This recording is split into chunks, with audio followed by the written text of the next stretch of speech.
Hi there everybody, and welcome to another episode of The Perfect 10. So The Perfect 10 is my 10-week YouTube series that I'm running on future skills. So these are the top 10 skills that I believe organizations have to develop now and in the future in order for the organization and its people to thrive. I am Marilise de Villiers. I'm a performance coach, author, and cybersecurity change consultant. So this week we're in week number 5, and I've picked the skill of agility. Agility is really important to me because it's helped me navigate some really tough times in my life. Perhaps most recently, the bullying experience that left me utterly exhausted and without purpose.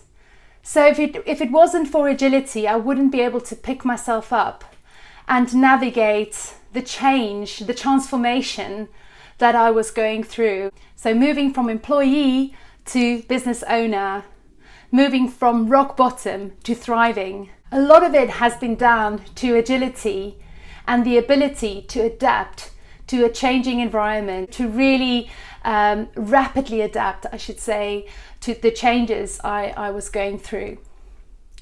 So today I'm delighted to be joined by two absolute experts in this space, Russ Lewis and Andrea Darabos. They are both Agile coaches and experts in digital transformation and embedding Agile working practices into organizations.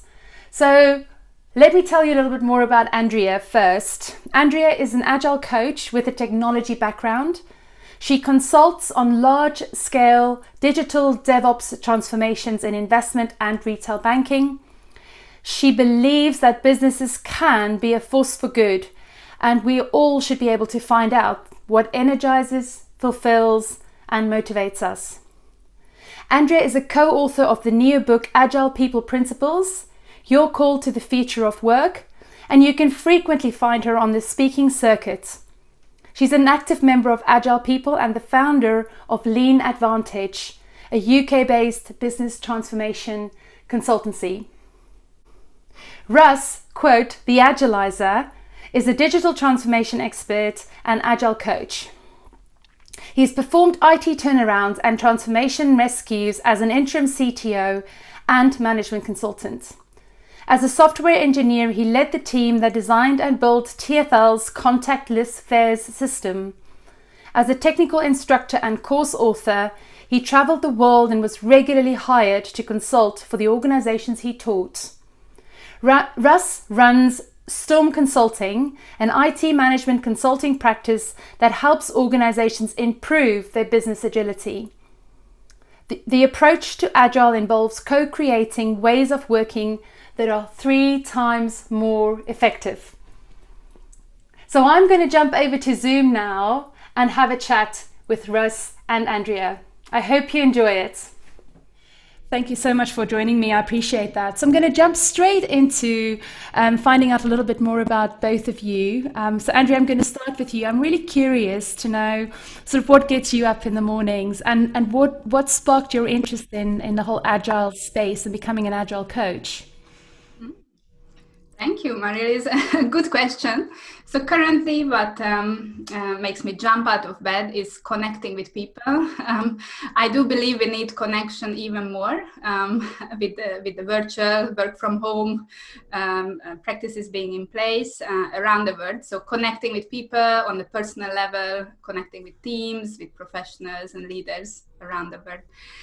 My journey into agility started with the very traditional career path of being a software engineer. I graduated in Hungary. While I love technology still and I love the creativity, what I noticed sitting in front of the screen that I'm more interested in people and people dynamics. How can I help my team become more productive, more creative, more successful in creating awesome value? So the people side of things led me to first the Scrum Master and the Agile coaching roles. Fantastic.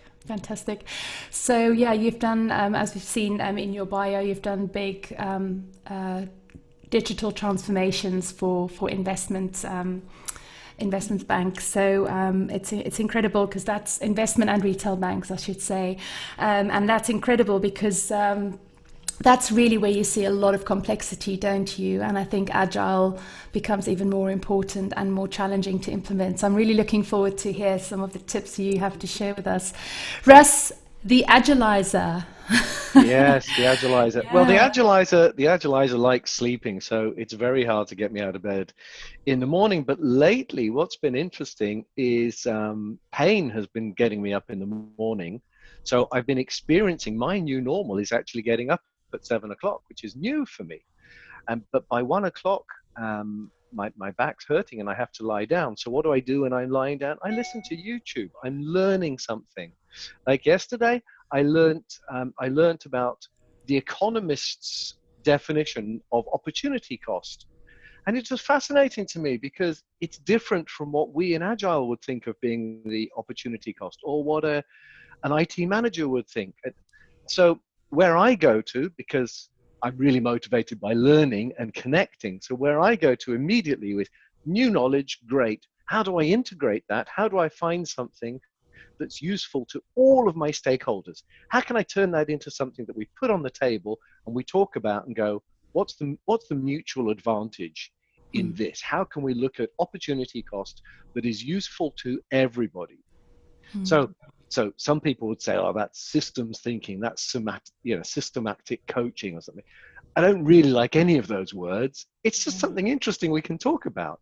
So that's where my energy comes from, is connecting with people, finding things that are mutually advantageous and interesting. So that's kind of co-discovery, and then co-create something with them, maybe as an experiment. Let's try this. Yeah. And you've almost just explained the Agile mindset, haven't you? Because it is all about connecting the dots and being curious and finding ways to do things more productive, faster, better. So what would you say, how would you sort of label agility? What would you say is a sort of easy to understand definition of agility? Yeah, if there is one. No, you've seen right through it. You've seen right through the Agiliser. It's this kind of robot that sees things differently. It's like a superpower, but it's not really. It's something that we've all got. We've just never been taught to see that way. So I think agility. I think the Agiliser brings a new set of lenses, and once you've seen something through this new set of lenses, you'll never unsee it. Right? You can't. Until you've seen it, you can't know what you don't know, right? But once you've seen something, you can never remove that from your head. So for me, agility, first of all, I prefer the word effectiveness. I like to, you just want to be more effective. Efficient is, dangerous, but effective. You want to do things better, faster, cheaper, safer, do the right things, do it right. All of that kind of stuff goes into it. But I think the Agile lens, the Agile way of looking, mindset as you called it, I think that is just a way of seeing things, maybe not even differently, but maybe seeing an extra angle. So the people that Andrea and I typically work with, very large organizations, senior managers with 7,000 people, multi-million-dollar budgets is not uncommon. They're really good, experienced, bright people. They're not in that position because they're not. And what they know how to do, is incredible. So we're just adding a tiny little extra bit. And I genuinely feel it's just, if you add this way of looking at things, you'll now have a greater toolkit and you'll be greater in your ability to succeed and run this organization more effectively. Yeah, no, I totally agree with that. Andrea, you've talked about humanizing the workplace. I would really like to kind of explore that. I think it links nicely in with what Russ has just said about, that mindset, and then just sort of, giving people kind of a different perspective, a different lens to look through. So why don't you explore that with us a bit, humanizing the workplace? What does that mean? Yes. I think this term humanizing the workplace will really resonate with many of you listeners, many of us now, where fear has crept into our lives, and we are really seeking out safety and connection. And this open mindset, as Russ described, how can we learn our way through the new life situation and new work situations we find ourselves in? So really understanding that the biggest asset that companies and organizations have are the human assets, are the people, their mindsets, their well-being, their energy. Of your question, Marilis, how can we ensure that people have the energy to get out of bed? Yes. In the morning and want to get out and want to get back to their teams, to their projects, to their missions.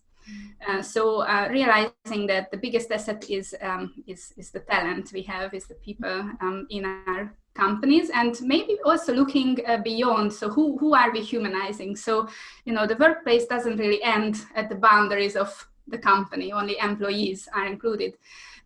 We have worked in the same organization with Russ, but in various organizations we have heard managers say that contractors or suppliers are outsiders. They don't understand us. I think that's incorrect. I think that way of thinking leads to us missing opportunities to learn together, to co-create.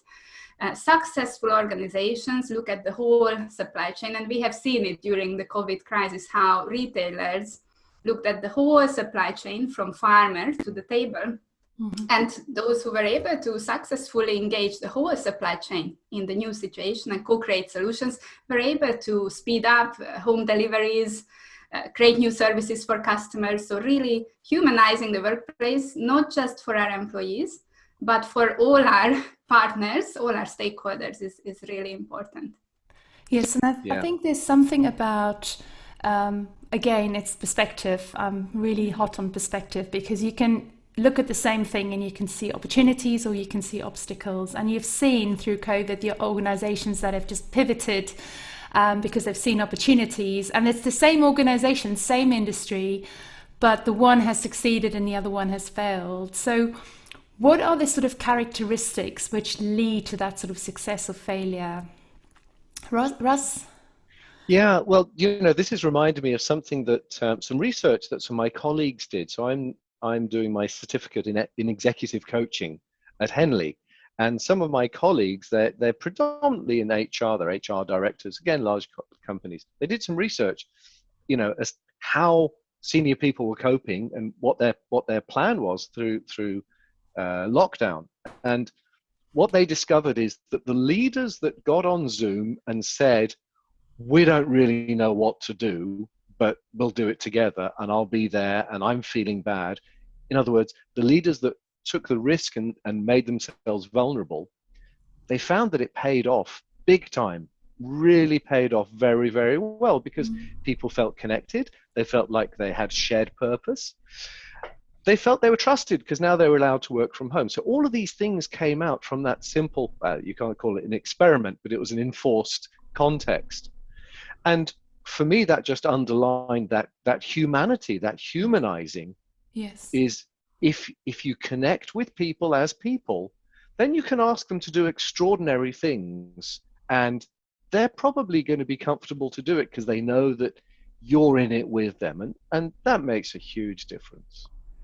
Absolutely. And I think the thing that sort of jumps to my mind is this idea of leaders showing that vulnerability, saying, I don't know all the answers, I don't have all the answers. I think that takes an incredible amount of courage as well, and you're saying it's a forced context. Yes, it was a forced context, but I guess, I see what you mean. People have really, the leaders who have embraced that vulnerability have really been able to bring their teams along and deliver some amazing results. I mean, especially if you look at how quickly organizations have moved everybody remotely, like with their systems. I'm just like, I was in absolute awe, to see how quickly the whole estate was moved to remote working, and it's just been incredible. Absolutely. It's incredible because we've all seen trading floors, investment bank trading floors, and it's quite a status thing. Yeah, of course. The idea of moving that into 27 different bedrooms, it's incredible that, and actually most of the banks did it, Yeah, absolutely. But I'll put I'll share the link to that research my colleagues did, because it's a good read. Fantastic. No, that's fantastic. I appreciate that. So Andrea, we've talked about, humanizing the workforce, so respect, engagement, motivation, rethinking management. So we've touched on that.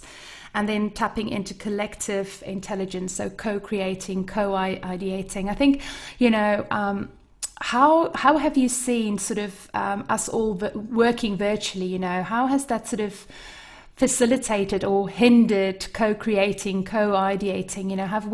Have we seen some improvements, or are there some barriers? What's been your experience? It's a lovely question. I have spoken in the recent period when companies in the UK are considering going back to the office, at least part-time, spoken with a few HR managers, IT executives. And the personal belief here is very important. So what people believe is possible. So some of the colleagues I've spoken with believe that co-creation and true innovation is only possible to be unleashed when we are face-to-face, when we can touch. And I'm a true Agilist. I have Post-its on my table all around. When we have on my screen another Post-it, when we can, decorate a wall with Post-its and map, we call it a user experience journey or a customer journey, and map out our ideas and touch and feel and really empathize with our users face-to-face. Then there is the other camp of believers who believe that we can recreate this online. And it's really not a matter of tools. In my experience, there are brilliant, there are a variety of tools which create the same digital wall experience, whether it's video conferencing, but also innovation toolboxes. It's not a matter of tools, it's more a mindset, willingness, a personal agility mindset, as we have described, to experiment, to invite the team, and frame the question. So if we look into the domains of design thinking, which I do recommend for our listeners to explore if you haven't yet, design thinking is a way to facilitate innovation, to invite people into a co-creation process. And huge masters of design thinking, for example, IDEO, the organization, they encourage us to not just innovate alone. So never innovate with just your in-house teams, but always invite customers. And they even encourage us to invite extreme users. So this is another mind stretch. So we invite users who have extreme unique needs, not like the average customer we are targeting, but people with different neurodiversity, as you mentioned, cognitive diversity, or different abilities, to join us on our innovation sessions. And it is absolutely possible to do this online. And then co-create with them, because the extreme users will guide us on both accessibility, on extreme needs that we might be biased otherwise, and we would not notice. And Andrea, if I may, to reach that, if you're a product, development company that for the last 100 years, you spend 10 years developing a new product, you build it, and you launch it on the market, and then it's up to marketing to make it sell, and that whole idea of creating product with the people that are going to use and need it, that's a shift right there. That's not what we used to do. We used to design, build, and then throw over the fence. And this sort of digital knowledge world is much more about, co-creation, isn't it? It's about, what about this? What about this? Try this. Oh, I've got this idea. And it's that sort of emerging design, and you're constantly testing and as you're designing. And there isn't really that kind of build stage per se, because once you've got a design that's okay, that's going out, that's being used, and then people are coming up with new ideas for the next thing. So it's just a constant evolution of design, test, try, next, design, test, and try it. That's a shift.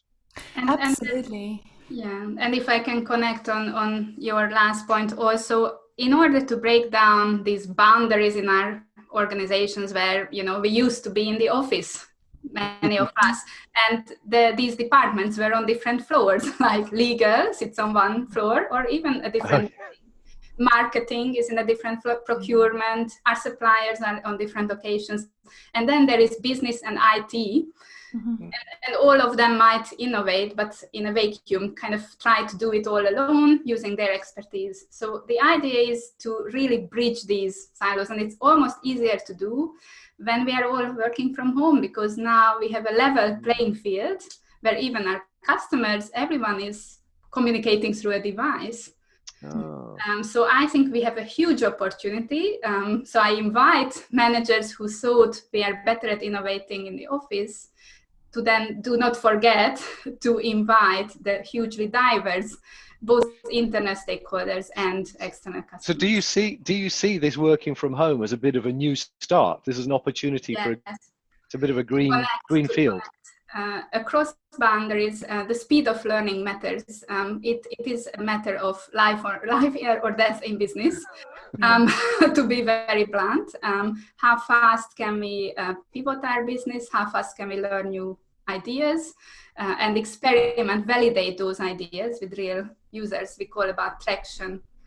We talk about traction in the market to gain some proof that this might work. So I see this in my business because I'm building a knowledge business, which is all based on building training courses and products for clients, and again, in the short 6 months, life before COVID and life in COVID, the whole way we communicate, with our clients on social media, and the way you attract has all changed. So everybody is pivoting, everybody's using the word pivoting. So how are we pivoting, in terms of the way we used to do things and the way we're doing things now? But you're right, that sort of process of iteration, the cycles are just getting quicker and quicker and quicker, and you've got to really adapt constantly to that sort of, what we knew yesterday may no longer be valid today. And there's no point in building a perfect product or service without having that diverse input. And I love what you said about having those rebel ideas, rebel customers. You've labeled it something different, but like those extreme ideas, because I think that really will help with the innovation, with the creativity, and bringing that really to the fore. And as you said earlier, Russ, kind of connecting the dots, giving a different lens, and really looking at things from all the different angles. I totally love that. So I want to jump into more sort of agility from a personal perspective. So, me as an individual, I love the 6 human needs of Tony Robbins. He always talks about our regardless of our cultures and our backgrounds, every human has 6 basic needs. So we have a need for certainty, but we also have a need for uncertainty. We have a need for significance, but also for connection. And then the 2 he says that you cannot be fulfilled without in life is growth. You've talked about personal growth. Russ, I think all 3 of us on this call love personal development. We invest heavily in our own personal development. But then also contribution, the contribution that you can make. So I love those 6 human needs, but I want to come back to sort of the certainty and the uncertainty, because I think that's where agility for me comes in terms of the mindset, in terms of the skill. Because yes, we have a need for certainty. We want to know things. We want to have what's going to happen at the end of all of this. But yet we don't know. We're uncertain. So we've got to navigate that uncertainty and all that sort of rapid change. So from an individual's perspective, what can we do to help us be more agile, be more almost like open and accepting of the fact that we do not have the control. We cannot control everything. Change is the only constant. I wonder if what you're talking about is being more comfortable with uncertainty. I'm exploring that, so it'd be interesting to know what sort of thoughts you have. Because that may not be a particularly agile prerequisite, right? So there's some scholarly work on the pedagogy of uncertainty. We don't teach, either at school or at university, we don't teach people to become familiar with uncertain. You go to school, the lessons happen in a certain order at a certain time. You go to university, you know what you're going to be assessed on, how you're going to be, right? So everything is programmed. When you leave that, you then go into a job and you know kind of what your career path's going to be, what department. So we're not conditioned. Our schooling in a bigger sense is not set up for dealing with uncertainty. So the first thing that you've got to do is understand where you sit in relation to uncertainty. And a great thing to do if you're a manager, so I work a lot with managers, teams as well, but certainly managers have a great influence. Good thing to do is make changes all the time. Make sure that every week there's changes being made. Ideally, changes that your team suggest, right? Because they're the ones that are going to get the benefit. But equally, just make changes yourself and then gauge your own feelings. It's very much a feeling thing. How do you feel about the changes that you've let other people make? Right? And it might even be just moving the office around or moving the desk. You know, how do you feel when you come in the morning and somebody's changed all of that stuff around? Are you okay with that? Okay, if not, you know, what is it that bothers you about it? Because until you can be at least a little comfortable or know what your limits are with comfort of uncertainty, you're always going to be at a disadvantage. You know, that change that's ever present is always going to wrong foot you. So get used to it. Understand where you sit in relation to uncertainty and not knowing. That's really, I love that. I think that's very, it's again, it calls for that introspection. It calls for that reflection in terms of my own behavior and how I show up every day. And so I think it's navigating that for yourself and figuring that out for yourself as well. And I just want to share another angle on what Russ said. For me, I would maybe suggest we rephrase change as an experiment. Just the word might be a bit, less risky, sounds less risky. If we can even say this experiment will last 1 week. And after the end of the week, we will have a dialogue and check in with each other. How does it feel? Did it work? Should we continue with the experiment or should we kill it, stop it, and then define a new one? So experiment maybe is a less risky word to use. I have various stories. I will have to pick one from a personal life perspective also, where people might not necessarily work in a manager role. And if they would like to apply personal agility in their personal lives, maybe you are redesigning something at home, just reorganizing your room, or thinking about how you spend your time, which is like very, very much impacted by the new lifestyle we are all finding ourselves in. Then you could use this build, measure, learn cycle. You are building an experiment. It's by Eric Ries, the Lean Startup Cycle, to time box and experiments, and every week kind of plan an experiment if you live alone or with your family and say, this is what we will try this week. We will each work from a different room or we will have screen-free Sundays where no screen time is happening in our family and we will focus on each other. Or spend time doing something else.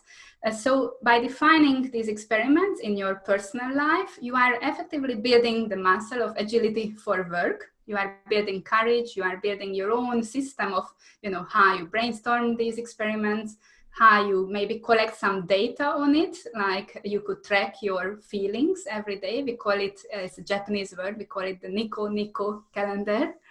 Happy to share some links.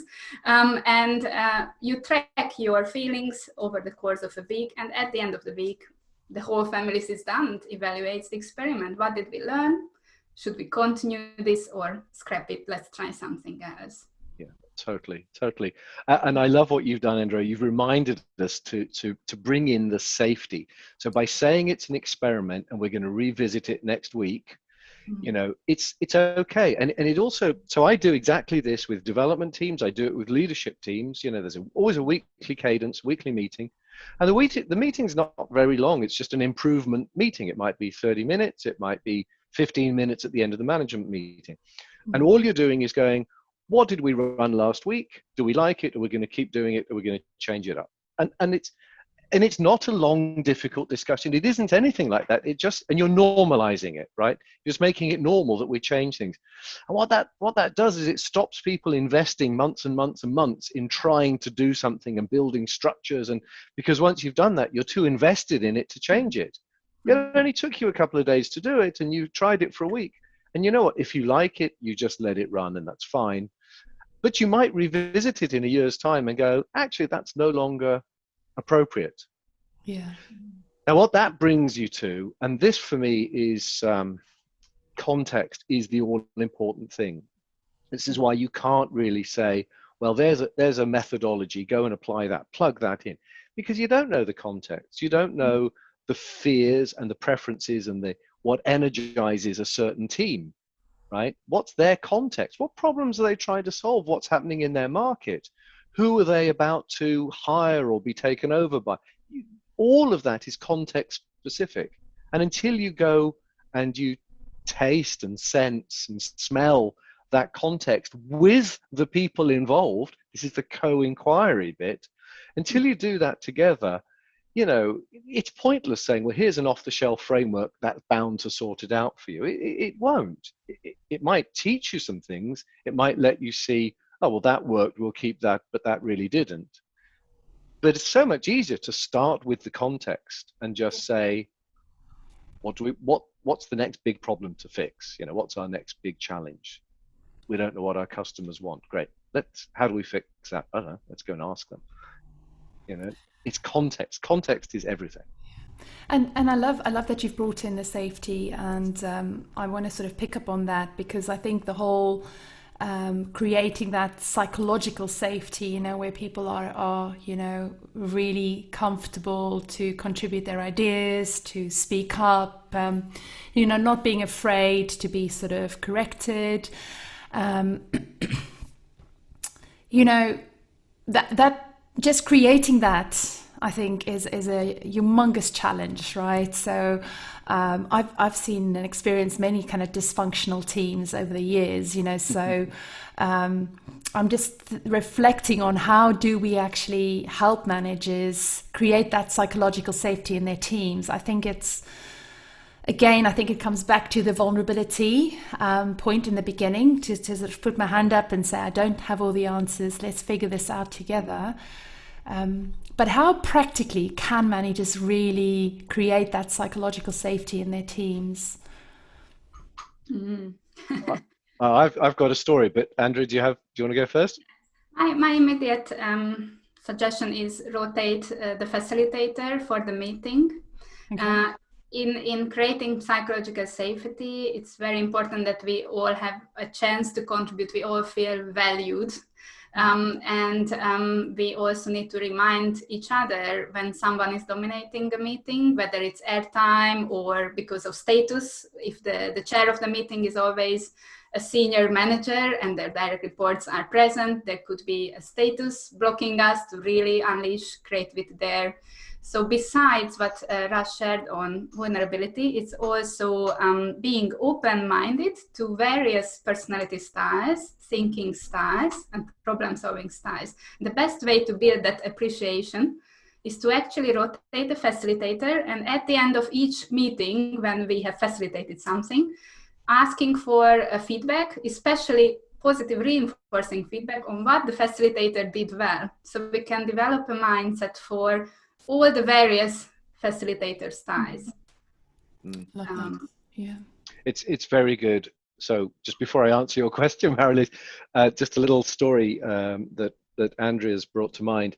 We had a very big team. This was at Lloyd's, actually, development team, technical team, and a couple of people were shy and so on.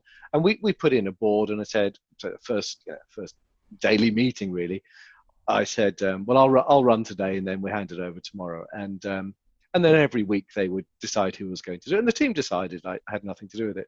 And what I noticed is the shyest person, this always happens, the shyest people go first because they want to get it over with. They don't want the dread. But having done that, they feel so good because they're really appreciated. They're normally very good at what they do anyway. And they feel that everyone really appreciates them. And it's just such an inclusive act, and it builds everybody's confidence, and the feeling is really great. It's such a team building thing. So yeah, thank you for reminding me of that.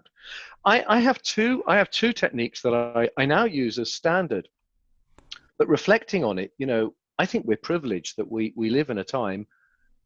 Amy Edmondson did her work on psychological safety in the mid-90s. I never heard about it until maybe, I don't know, 2010. But now it's common, right? And it's on the internet. So we're very lucky that we've got a label and we've got an approach and techniques. And what I do now is every training that I start off with an organization, I get a manager to sponsor it, and I put them in front of an Amy Edmondson talk, one of several, usually the short one. And I say, watch that, and then you're going to open the training, and in your own words, you're going to describe why this is safe to do. And you're going to do it because I want you to lead that. And that works superbly. And it's never, touch wood, it's never gone wrong. They've always made it their own, and they've always said something that is appropriate. So I do that. And then that's for a workshop. And then the other thing is when I generally work with leadership teams. So I just join the leadership team, and I'm kind of the facilitator, I suppose. One of the things that we'll do early on is a vulnerability exercise.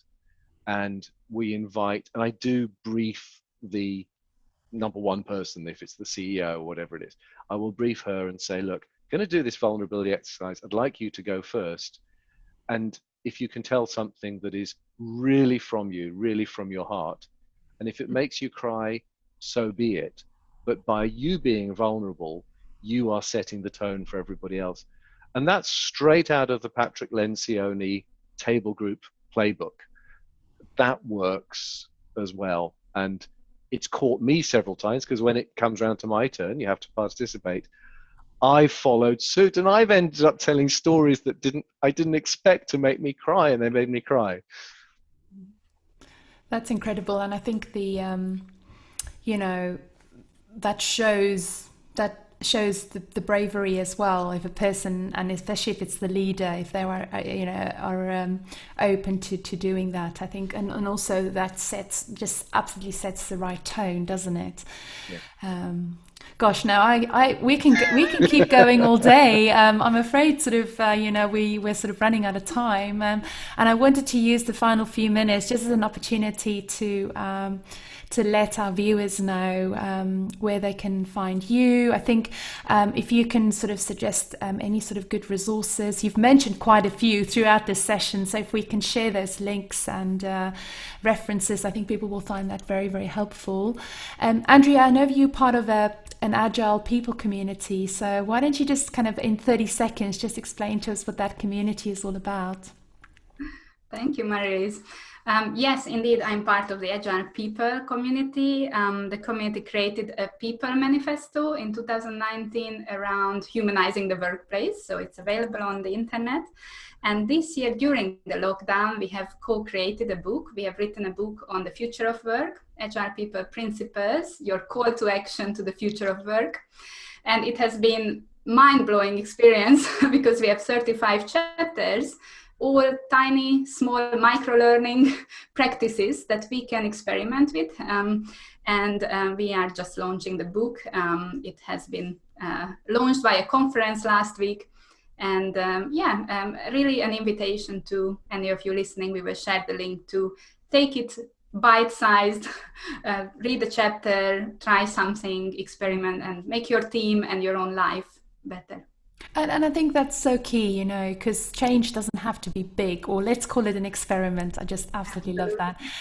And it's the smallest habits. I always say the little things are everything, so if you can get those smallest habits right on a daily basis, and you can have that consistency, then over time you'll look back and you'll think, oh my gosh, I've done that. Like with writing a book, for example. I mean, I went through the agony of writing a book in 2019, and it was literally daily action that I took, which wrote the book in the end, one word at a time, so it was quite a phenomenal experience, because there was this big mountain to climb and you just don't know how you're going to do it until you've done it, and it's an incredible experience.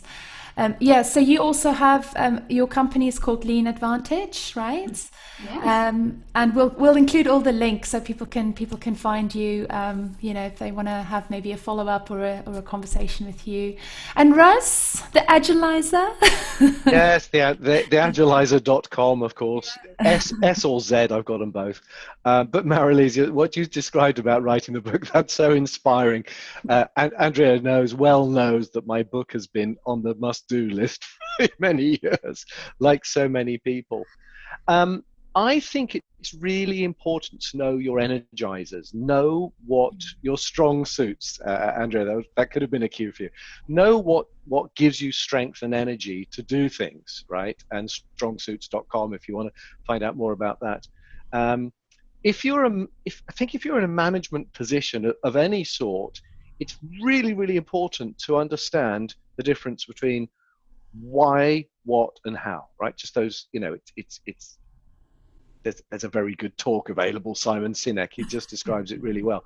But understand, who's responsible, who's accountable for setting the why and the what, and who does the how, and making sure that you and your peers holding each other to account to stay out of, if you're a manager, you probably stay out of the how, but you listen to the people that are involved in the how when they tell you, this would be so much easier if, believe them, because actually they really know. And your job as a manager is to improve the way the organization is shaped, the context, back to the context. Your job as a manager is to shape the context, to make that work that's valuable for the whole organization, the why, make it easier for them to deliver the what. So really understanding and speak in those terms in your meetings, why, what, and how. I think, sorry, go ahead. No, I say fantastic. I love Thank Simon Sinek, and again, I can talk about him for days and all the amazing stuff that he does. So, sorry, Russ, you were going to say something. Yeah, I was just going to throw in a couple of resources, and these are the early resources. I think this is really good for people, no matter where they are on their journey of change. And remember, as humans, we actually like change. We do change in our lives. We buy apartments, we get married. We're not averse to change, but understanding the goal and what might help you get there. So the first one is Daniel Pink's Drive, the Surprising Truth about what motivates that. I read that when it first came out in a hammock in Brazil. I got out of that hammock, changed way of thinking. It changed the way I thought, because I realized then what was wrong with the old motivation models, carrots and sticks, why they didn't work. And importantly, what you could do instead that does work. So not only did he criticize, but he actually said, and here's 3 things that you need for motivation, which is autonomy, mastery, and the reason. And then the other one is really a very good introduction to the process of work. And actually, this book will take you a long, long way in removing the bottlenecks that you have and the blockages, which is Clark with an E, Clark Ching's Bottleneck Rules, and there's a pun in there as well. And it's a delightful, easy read that really will help you, and it'll give you everything you need to start seeing the blockages that you have at work that are entirely removable or movable. Bottleneck rules. Yes, the bottleneck rules. Okay, I'm definitely going to check that out. I mean, I'm familiar with Drive, but yeah, it's thin. It's an easy read. It's humorous. Clark is very funny if you ever get to see him in conference. It's a great little read. Wonderful. Thank you so much, both. I thoroughly enjoyed this conversation. I haven't even known you for very long. I have to give a shout out to Sarah for introducing us and for facilitating this and to bring the 3 of us together, because I am, agility was the one area where I was like, I have no idea who I'm going to invite to this, because, and then Sarah just opened this big wide world, of agile coaches and practitioners, and I found you, so I'm very, very thank you, Sarah, if you're listening, if you're watching. But yeah, just wanted to say really thank you very much, especially at such short notice. And my head is full of amazing resources, which we'll obviously share with our viewers. But yeah, both of you, thank you for joining me today. Thank you. Delight to work with you, Marilise. Andrea, always a pleasure to work with you. Always love that. Take Love. care. Thank you. Bye for now. I hope you enjoyed today's conversation on agility. If you did, don't forget to subscribe to my YouTube channel so that you don't miss another episode. Next week, we'll be back with my top skill, number 6, on courage. Until next week, bye.